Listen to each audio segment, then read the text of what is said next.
They found 172 ancient bars from the mystical Ore of Atlantis on a sunken shipwreck.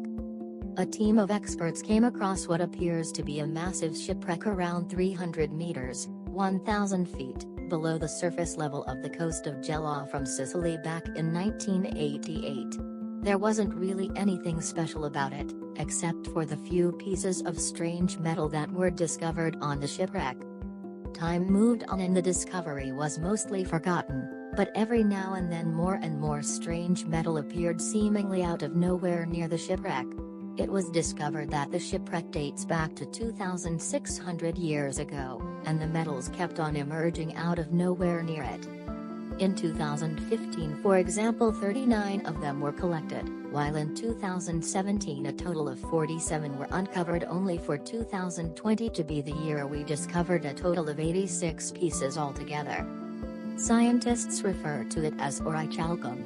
According to the ancient Greek philosopher Plato himself, it is the main metal that the ancient Atlanteans from the Lost City of Atlantis used.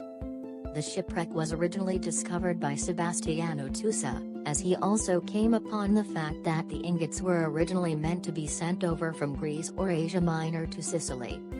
There is no information regarding who could have ordered up the Orichalcum to begin with though, as it was extremely rare, to say the least.